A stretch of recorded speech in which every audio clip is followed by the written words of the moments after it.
हमारी कुलदेवी सती माता ही हैं। फिर मैं आपसे जानना चाहती हूँ हमारे घर में इनका कोई कहते हैं श्राद्ध करना चाहिए, कोई कहते हैं नहीं करना चाहिए, और इसकी महिमा क्या है ये जानना चाहिए। इनके जो ससुर जी हैं, ससुर जी, हाँ, उनकी ताई जी थी। ताई माने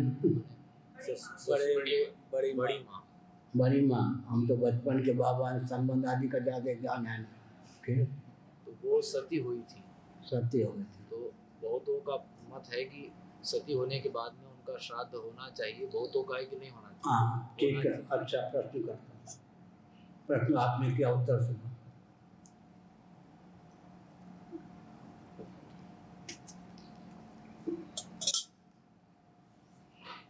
किसी को आप एमओ भेजो, जिसको आपने मनी ऑर्डर भेजा न मिले तो वो धन आपके पास ही लौट आएगा।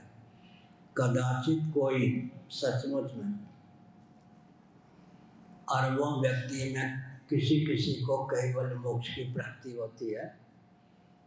कदाचित कोई सचमुच में कैवल्य मोक्ष प्राप्त कर चुका हो, देहनी प्राणांतकरण से विहीनता हो गई हो, परमात्मा स्वरूप होकर ही शेष रह गया हो, तब उसके निमित्त जो श्राद्ध तर्पण है करना चाहिए, वो कर्ता को ही फल के रूप में प्राप्त हो जाता है। अगर किसी लोकांतर में जिसके निमित्त हम श्राद्ध तर्पण करते हैं वो जीव है, उसका उचित आहार बन करके वो सामग्री उसे प्राप्त हो जाती है। इस संबंध हमारे पूर्वाचार्य राजस्थान के थे, जयपुर में प्रधानाध्यापक भी रहे थे, सुदामधन निरंजन देव जी महाराज एक घटना सुनाते थे।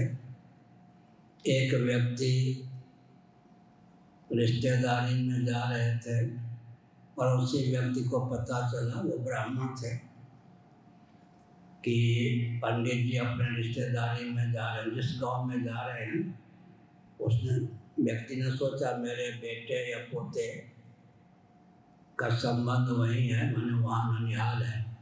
पंडित जी से कहा, पंडित जी मेरे बेटे को ले चलिए और जेब खर्च भी किराया भी ले लीजिए। बच्चा है, उन दिनों ट्रेन में भोजन आदि की व्यवस्था नहीं होती थी, हाथ सूखा तो बच्चा भूखा।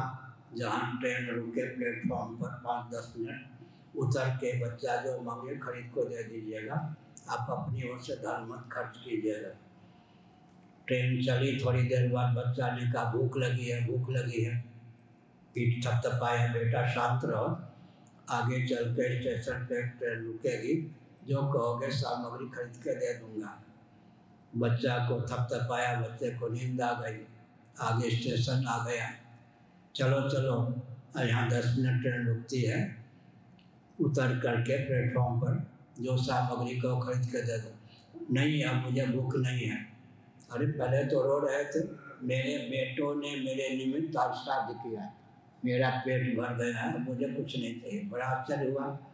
वो जो ब्राह्मण थे वो कुछ नास्तिक ढंग के थे। कहाँ? यही तो गांव है मेरा। यात्रा छोड़ करके बच्चे को लेकर आगे चलने लगे।